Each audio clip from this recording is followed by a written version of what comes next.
This is Sid Okaiba, and thanks for listening to It's Recording Time Media, the most pathetic show you could listen to. You really should be listening to something I do, like KaibaCorp.com.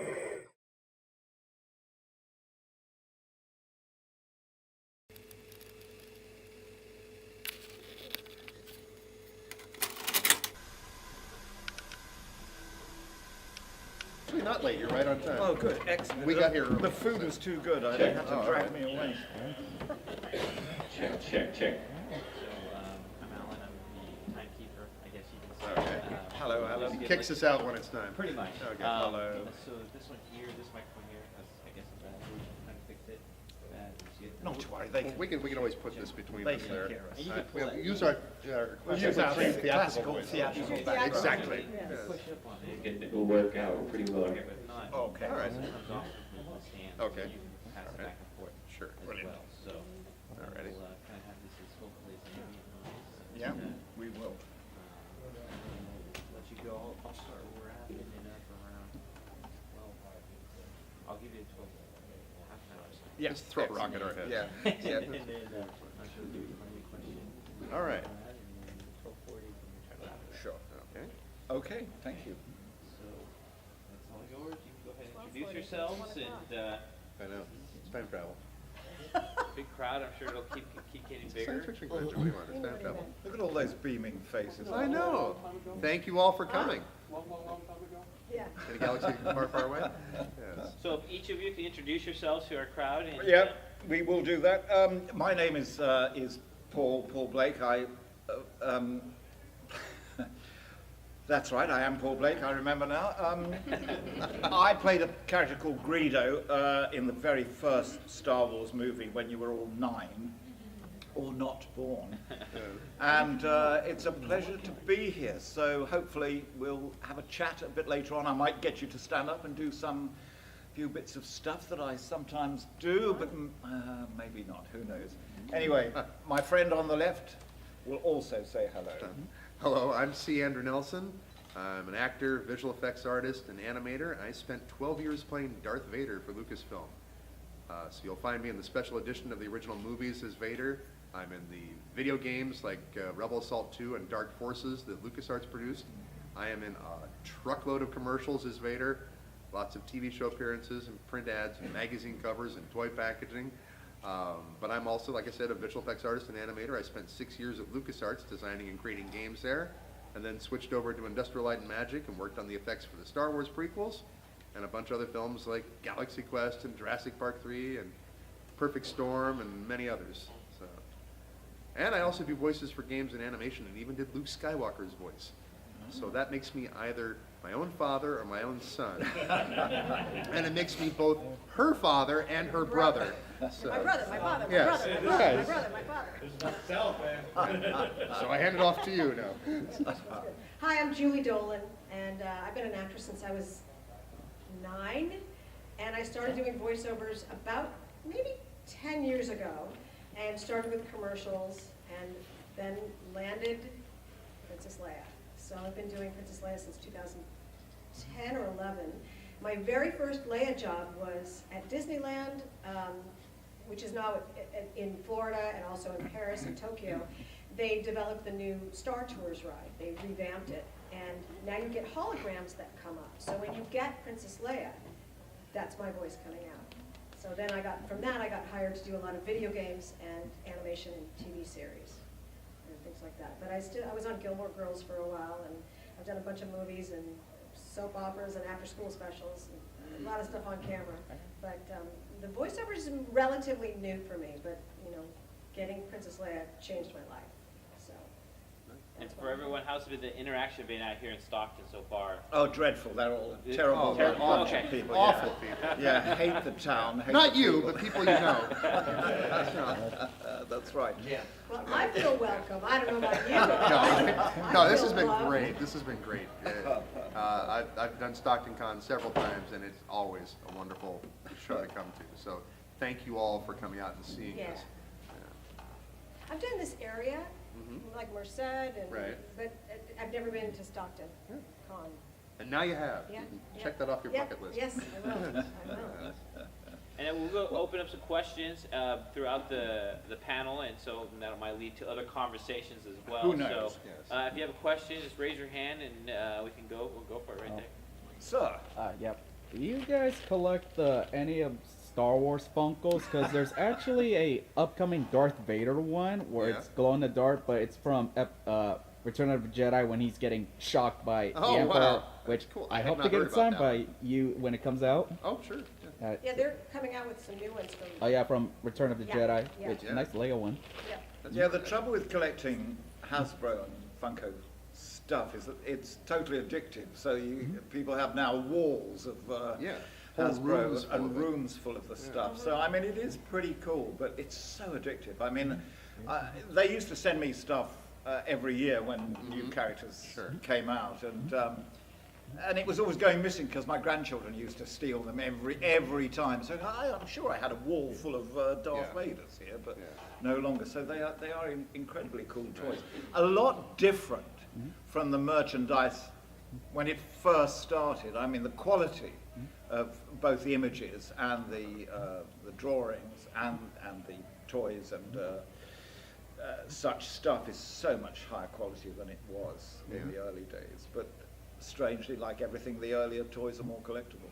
Yeah. I still have my original Greedo. Yeah. Yes. Somewhere. But There is treatment. Yes. You can take the pills. But, Oh, okay, thank you. I understand. It's a 12-step program, right? Okay. Yeah, yes. Good. Yeah. But a good question. Yeah. Thank you. Yeah, thank you. Sir, For all you guys, when Star Wars first came out, the first movie, especially for you, did you know it was going to be this big? Did you? This is my understanding. Even us, like my parents, they didn't know it was going to be as big as it is now. Yeah. Oh, who could have? Well, yeah, I wasn't in it, so I wish Yeah. I was. I wasn't either at that time, but No. and I'm sure you probably didn't even have an inkling of how. It would no, all of us in the very first one couldn't wait to leave. We really couldn't because we were young, jobbing actors, and we couldn't wait to get on to the next movie because what you've got to remember is in 1976 at Elstree Studios, where the first movie was made, prior to that, the only science fiction films that had been made were all B movies. So we all thought we were going to be in a B movie. Yeah. So not much hope there. Until, of course, the movie came out. Then everything changed. Yeah. Yes. So the answer to that is no. Yeah, I mean- we didn't. And the crew on the first movie were abysmal to the actors. They treated us so badly. They, particularly all Harrison and Carrie, and particularly Mark, got a really hard time from some of the crew because they thought it was going to be yet another terrible film which would disappear without trace. But the thing that sort of set it apart a little bit was that George was always very professional about it, and everybody kind of liked him right from the word go because he was very quiet and not particularly hands-on director. And so there was all that going on, and eventually the crew started to come around and think, actually, this guy knows what he's doing, and started to be a lot more proactive, I think, than they were at first. I'm sure the crew probably thought, listen, we're doing all the work here because we're doing all the special effects. Yeah. And, you know, it's about us making this movie better. The acting is cheesy and whatever it is. Yeah, You know, exactly. costume characters and we're the ones that are going to make. You know what I mean? They Yeah, probably thought I that. don't even think they cared about that. I don't even think they cared about that, but I know what you mean. Yeah. Right. They were, I mean, they'd all, one of the reasons why George did the first three films at Elstree and Pinewood were because the crews in England at the time were some of the best in the world. Yeah. And they'd come on from movies like Lawrence of Arabia, all the Alec Guinness early stuff, Bridge over the River Kwai, all those sort of things. So they did have a long pedigree of huge professionalism. So I suppose from that point of view, they were difficult to win over. But Yeah. but they did. They were eventually won over by George. Even Harrison had such a hard time because the guys who lent George the money for the first film really didn't want him, and didn't want him even after filming had started. So George was incredibly loyal to keep Harrison there when everyone else was saying, "Who is this guy? Let's get Tom Selleck. He'll be great." Yeah. Well, the interesting thing is too that Harrison, he came in to read opposite Carrie and Mark and Yeah. Robbie Benson and all these other people who came in to read for the roles of the different characters. But he wasn't there to read for Han Solo. No. He was doing a favor for George. That's right, and he was Yeah. working at the story is he was working on a woman's roof Yes. as a carpenter in California, and he got the call, Yeah. and she's still waiting for it to be finished. So Yes. Yeah. But you're right, though. George is not a hands-on kind of director. I mean, No. there's a running gag about how, this is the direction you get from George. More, bigger. yeah, That's what we got all the time at ILM. It's like more, bigger. But at the same time, he's a brilliant director. I mean, you can say whatever you want about, well, I didn't like this storyline, or that I didn't like this character, I didn't like this dialogue. But when it comes to the visuals, my gosh, he Yeah. knows his stuff. Yeah. At ILM, he would constantly, come up with just simple, quick solutions to things that, we were just racking our brains over trying to get done, and different shots. And so, but yeah, he's not a hands-on kind of guy. he was very quiet and unassuming, as I say, but Yeah. he could be very witty from time to time. Oh, yeah. I remember as a young actor saying to him, playing a green alien on the first day, and I was a bit arrogant and had come from working in theatre a lot and doing a little bit for the Royal Shakespeare Company and all that sort of stuff. And I said to George, how do you see this alien? And he looked at me for about a minute and said, Paul, play it like they do in the movies. Which was great advice, I think, as I was in a movie and he was directing it. So I thought that was the best advice I've That's ever had hysterical. about how to play a Yeah. character. Funny. But I understand I'm a theater actor as well. Yeah. You come from what's my motivation, what do I want? Right. Yes. What am I thinking? What are my goals? Sure. How emotionally, where am I? Sure. Like, Of course. Yeah, so I get that. Yeah, That's where I started absolutely. too, a theater, and that's Yeah. exactly the mindset that you have. Yeah. As opposed to, no, just walk from here to there. So, Yes. I need to know why I'm walking from here. Yeah. Yeah. And in the end, You what you justify do is you walk from there to there. Yeah. Exactly, yeah. Justify it in your own mind. You Right. don't need anybody else to tell you how to do Yeah. that. But thank you. That was, That's a good question. again, a good question. Thank you. Any more for any more? I Sir? had one for you, Paul. The cantina, like they tried to replicate it kind of with Maz's castle, and even the sequel and the prequel trilogies, the Imperial, ships, everything is nice, polished, Yeah. uniform. That cantina is so unique even to this day. I agree, yeah. In fact, for us, for me it was 40 years ago, so I don't remember what I did last week, let alone what I did 40 years ago. So, but I do remember quite vividly that the only real set on Star Wars was the built cantina. Everything else, including the Millennium Falcon, was a painting. yeah. In fact, the Millennium Falcon was brilliant. It was a ramp that went up between two paintings, and you walked up the ramp and fell off the back. That was the Millennium Falcon. But the cantina was so cool because the Yeah. booths were real, Right. and you could sit in. And the lighting, we had a great lighting cameraman, a head of lighting guy, who lit it brilliantly. Gil Taylor? Yeah. And the smoke effects and all the little aliens, whether they were puppets or small people or actors sitting in the other booths, were fascinating to look Right. at. So we actually went and sat around while they were filming other stuff because that was such a cool thing. And I think that was one of the things that sort of made me think, oh, maybe this movie isn't going to be the Attack of the Killer to Mars. Yeah. There's also, there's a grittiness to that cantina that makes it feel real. I think that's something that is in that first film, that sort of, that grittiness, that sort of everything is sort of lived in. This is a real world with dust and dirt Yeah. and everything. And Yeah. I don't think you get that with what you were talking about in Force Awakens, that it just seems a little too designed. Yeah. It was very weird. I was at a convention about a month ago, somewhere up north in the UK, and they had built a replica cantina. So I was sitting in the exact same Oh my booth God. I'd been sitting in 40 years previously. Flashbacks. Which was, yeah, it was kind of strange flashbacks. But I think that's true. It was fairly gritty and real. Yeah.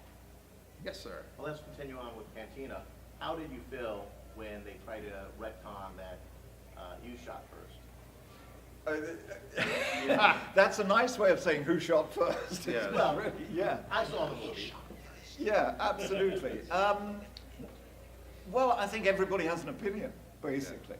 And kind of like everyone else, I liked the original script because it made a little more sense about Han Solo and what kind of guy he was. And George was very adamant about those scenes being a cowboy homage, really, to the classic cowboy films. And it was classic, you know, the guy comes in.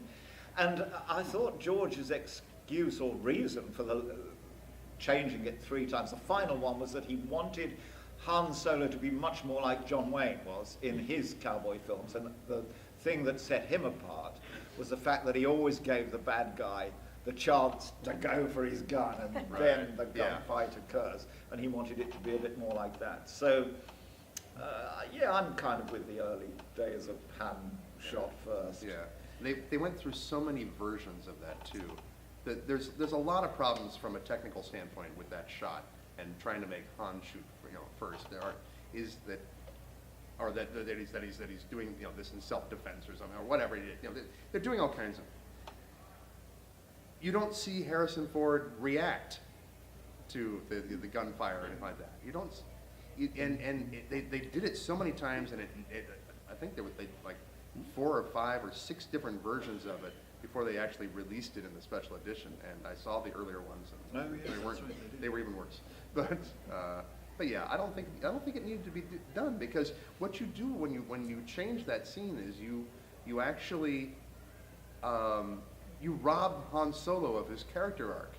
He starts off as someone who that you figure, if it comes down to it, you know, if it's, hey, him or Chewie, well, goodbye Chewie, you know. So you know, that's the way he is in the first film, and then when you get to Return of the Jedi, he cares nothing about himself, and it's everybody else. He's completely self-sacrificing. So you have this wonderful character arc, but that little change Made a changes huge difference, that, makes a didn't it? huge Yeah, difference. yeah.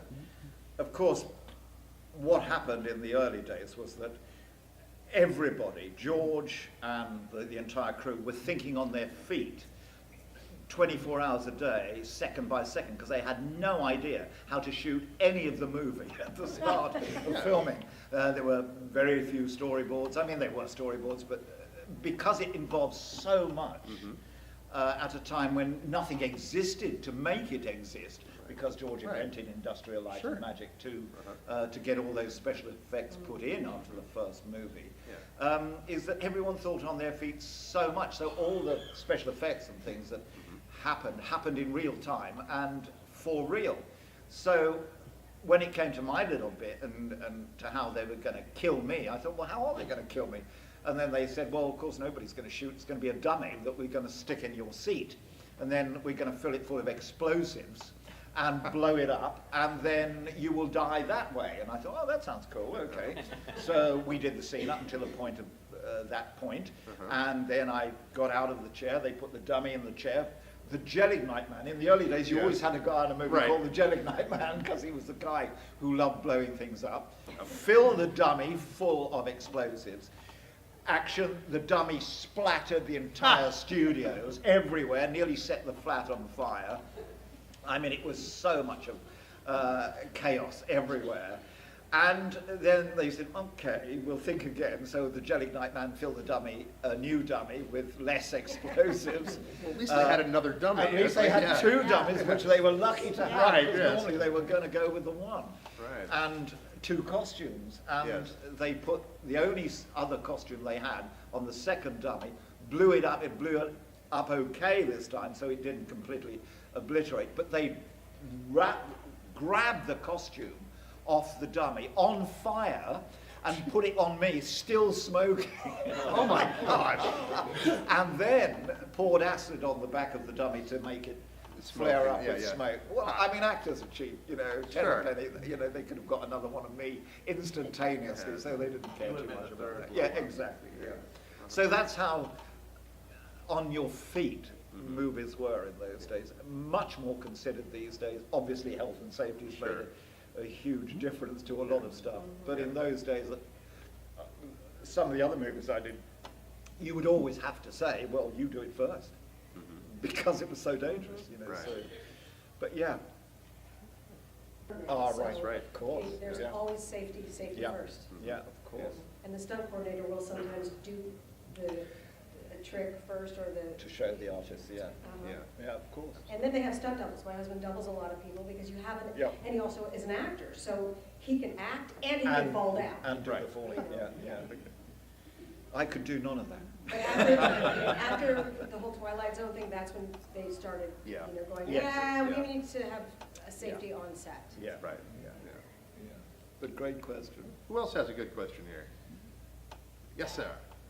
I know you guys, none of the Star Wars people like talking about it, but what about the Christmas special? All right, I'll address that one. I'll address this one. It's the Star Wars Holiday Special. Well, the thing is, you cannot blame, yes, isn't that nice? You cannot blame George Lucas for that. That was a 20th Century Fox thing. Fox, if you have to remember, is that Fox owned the first film. Okay, George owned technically everything in it, but Fox owned the first film, and they contractually were able to do this monstrosity called the Star Wars Holiday Special. And please, if you see Peter Mayhew, don't ask him about this. Okay, it is a really touchy subject for him, but it's awful. It's just absolutely awful. It's one of the worst things ever made, I think. Wasn't it supposed to keep everybody on suspense for the next movie? Because it was like. Yeah, it was supposed to. Yeah, the idea was at that point Fox and Lucasfilm knew that they were going to be making another movie. They were going to make Empire Strikes Back, and Fox wanted to keep Star Wars fresh in everybody's minds and everything like that, so they made this special. But I don't know what they were smoking when they made this. It's just really awful. I think if you're looking for a reason, Yes. the only thing I could come up with is that they were as excited as you were with Yeah. their success. Uh-huh, They yeah. couldn't believe how Yes. successful it was starting to become.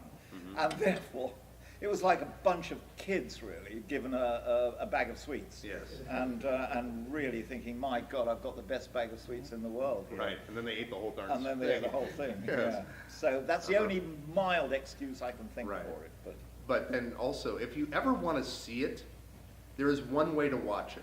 The guys from Mystery Science Theater, Mike Nelson, Bill Corbett, and Kevin Murphy, they have a thing called Riff Tracks. There's a Riff Tracks version of the Star Wars Holiday Special. It is hysterical.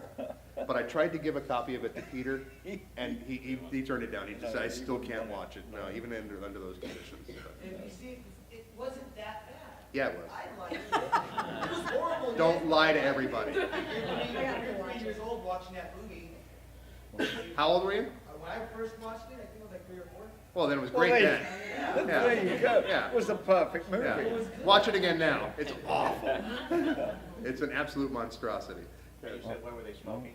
Yes. It was the 70s, and it was a lot of cocaine. It I was imagine so, yeah. Probably a lot of cocaine. Yeah, it had to be. And Julie, to talk about you're hearing these stories. Oh, and I'm now- enjoying all this. Right, no, I know, This is- and I this is like- before my time. Right, and now Before talking about before your time, now entering a world where you knew the popularity Yeah. and you knew that the fan base, and talk about what surprised you, even though you knew the world, but now really being the world. Well, when I first got the job of Leia, I knew the responsibility that I had, and I wasn't a Star Wars fan. Of course, I'd seen the movie, the first 3. I think that's all I saw was the first 3, and I realized I need to go back and rewatch these, and I need to study her, and I need to study Wikipedia on Leia, so I could learn who she was and what her goals were and who her parents were and where she came from and what she wanted out of life. And I went to Hawaii for a vacation. I brought all 6 movies. There's only 6 at the time. All 6 movies, and I sat in my hotel room and watched movie after movie after movie after movie just so I could learn and become her. So I knew the homework I had to do, and I knew the responsibility that I had. Because as soon as I did Rebels, and even as soon as I did the Disneyland, the Star Tours, I would meet fans that think I know everything there is to know about Star Wars, and I was like, oh my God, I don't know the answer to that. So I realized I had to do a lot of research, and I still don't know everything. I know the little world that I had to be in, but yeah, it's a big family. The Star Wars family is just amazing. Yeah. I feel like I have family all over the world. Mhm. It's great. And she is brilliant as Leia. I mean, she really is. No, Stop I mean it. I mean it. it. No, as one voice actor, another, I really mean that. It's like, no, she's very, very impressive, most impressive. I did everything, actually. yes. Oh, what kind of mindset do you have to get into, Julie, to be knowing that you have a that's a responsibility? Yeah, it's kind of scary. Yeah. However, when we did Rebels, I tried to watch Leia's movements in A New Hope and in different movies that she was in, just so I could feel like her physically and the way she talked and her voice. And Dave Filoni, who directed it, said to me, "You already got the job. You don't need to try to act like her or sound like her. We need you to sound like you, because you already sound like her anyway." So, I did all that research, and then as they say in acting, just do all of your research, make all of your choices, and then when you get on set, forget it, because it's already in your system, and you just have to be in the moment. So yeah, it was, I didn't realize the responsibility that I had at first. I was like, oh, this is just another job. My agent called me and said, "Can you sound like Princess Leia?" No, I don't think so. I haven't heard that voice. So they sent me the Obi-Wan Kenobi speech, the General Kenobi, "Years ago you served my father in the Clone Wars," that speech. And they said, "Try to sound like this," and then record it and send it to us. So I did, and I went, I guess it sounds like it, I don't know. But there was 200 other girls that did the same thing. And they didn't find anybody, and then they brought in Carrie Fisher. She certainly didn't sound like herself in A New Hope, because her voice was a lot deeper. And then they brought in another 200 girls, and I was one of those 200. And this is for Disneyland. And it was between me and another girl, and they brought us into Disney Imagineering. And I stepped into the studio, and there was a hologram from A New Hope. It was her hologram. But as I'm saying the words, they manipulated the mouth. They're so amazing. Yeah. And it was my voice coming out of her mouth. And I was like, oh, this is freaky. And I said, "Is that me or is that her?" And they said, "No, that was you." So then 2 weeks later, I found out I got the job. And then things just kept going from there. And that's when I went, okay, I got to get serious about this. If they're going to keep booking me, I need to know my stuff, and I need to know who I'm playing. And I need to watch the movies, and I need to, so, yeah. Questions out there? We keep going, 'cause we got about 10 more minutes, 12 more minutes. Oh. Yeah. So don't lose your chance. So we what's gotta on have you? Costumes, first time you put them on, what was that like? Vader costume? Vader, Greedo, I guess. Basketball. Beverly Hills Cop. The Beverly Hills Cop. Oh, yeah. What was it like putting on the costume first time, and what was it? What were you thinking when you The put it on, first like, time right I away? the first time I put on the Vader costume, I had to try it on just to see if it fit up at Skywalker Ranch, and it was kind of. Claustrophobic. It was Yep. very claustrophobic, very If you don't know unnerving. how to get out of something, Yeah. when I was in costume, I had to know where's the Velcro, where if I have a panic attack, Yeah. where I need to be able to reach it myself. So they would always Yeah. teach me where to get out of it, where to pull the head out, because you can only see, like for basketball, I could just see out of the mouth, and you're Oh, yeah. exerting a lot of energy, and there's not a lot of air in there. So I remember almost passing out a couple times because sure. of the heat. Yeah. So you have to be able to know how you can get out of it so you don't panic. God forbid you panic in there. Nobody can tell because you look like you're, having a good time. Yeah. And you're freaking out and people don't know. Of course, if Vader goes like this, it kind of throws things off. He's a wild, crazy guy. But the Vader costume, it was a little disorienting the first time I put it on. Because the visibility is like you were saying, visibility is not great. You can see basically what's directly in front of you through the lenses of the mask, or through the bottom of the breast screen you can see your feet, and that's it. It's not the worst. I'd say 3PO is probably the worst. But didn't you have an experience where you almost teetered off something? Oh because yeah, it was- oh yeah. I almost fell off of platforms. I almost caught on fire once. There's a lot of different things where because you can't tell. You have to just kind of a lot of times for things that you were shooting, you would have to do muscle memory to know how many steps can I take. You rehearse it without the head on for a while, and then you put the head on, and you just kind of, okay, well, how many steps can I take? How far do I go left or right? Don't fall off the platform. Don't fall, don't hit your head on something, anything like that. But, and it's an interesting costume to put on, because when you put on the Vader costume, it's 17 pieces if you include the lightsaber that hangs off of the belt. And you put it on very, very slowly because you want everything to look just right and all the things lined up perfectly so he looks good. And the last thing you do is you put on the mask, which is open and back and goes straight on this way and velcros across the back of the head, and then the helmet that comes back down, and it velcros to the front of the mask. But the interesting thing is like if you catch a glimpse of yourself in the mirror, you don't think to yourself, hey, there I am in the Vader costume. You think, there's Darth Vader. And you walk differently and you move differently. And it's like, and I've always been a costume kind of actor anyway. It's like I get a lot from the costume that I wear. This is why I love cosplay too. I love seeing cosplayers. It's like, I love costumes. And, but that one, yeah, it was a little disorienting at first, and then you kind of get used to it after a while. And you learn how to walk up and down stairs when you can't see what you're doing and stuff like that. The worst one was I was doing a Taco Bell commercial one time, and they wanted me to walk down a staircase, which is hard enough to do. And it was me and 6 stormtroopers. They wanted us to walk down a staircase, and they had dry ice coming down from above and a steam tray underneath us. And as soon as you walked in front of that steam tray, the lenses of the masks all fog over. You can't see a darn thing. So, yeah. It's interesting what you say, because being so much earlier than those bits, I'm amazed at how similar it was. I think things would have moved on, but I don't remember much about it. But the mask I do remember is the only thing you could see was actually your feet. Yeah. You couldn't see anything out of the eyes or the mouth. Sure. But unlike you, I remember having to count the steps to when I sat down. Sure. And that was the only way I could avoid bumping into the furniture. Sure, because you can't see where you're going. Because you couldn't see where you were going. So things didn't change No. that much, which I thought they would have done. I mean, obviously the things that have changed are the animatronics, which are now inside all costumes, where you get a fan and a temperature control on some costumes. Sure. In our day, I never got a fan in that Vader we costume. were lucky to get, Oh, yeah. I mean, I had what was called a life mask, which is how they did it years ago, which they put plaster of Paris on the front of your face and on the back, Right. joined it up, poured in an India rubber solution, which then Right. was the shape of your head, and it finished about here. And then they would hand that mask over to the modelers and the designers, and they would come up with a character, whatever they decided on with the production crew or George or whoever.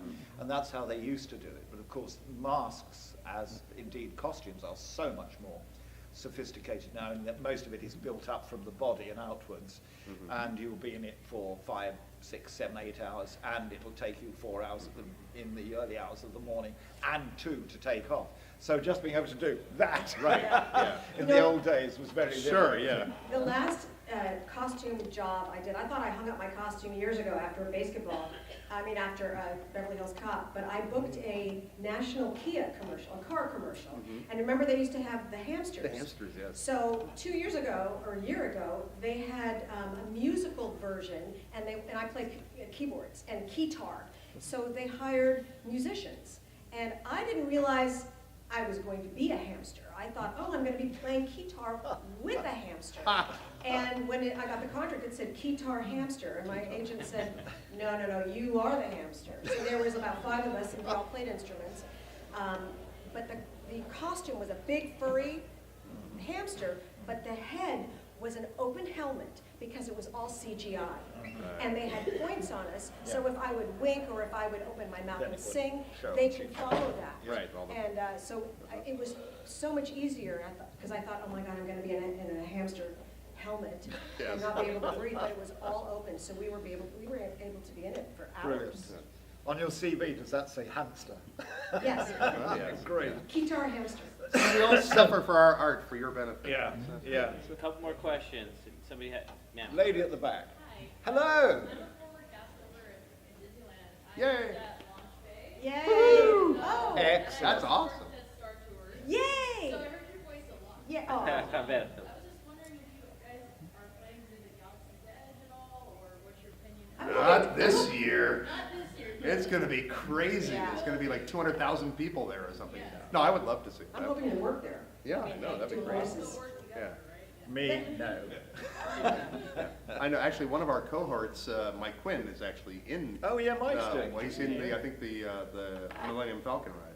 So, yeah. Oh yeah. Yeah, uh-huh. I haven't even seen seen the Harry Potter world at Universal. I It's haven't right either. down the street from my house. My husband works at Universal, so. You have no excuse then. Yeah, you've got to go and see it. Yes, One but, more question? Anyone? Last question, anybody?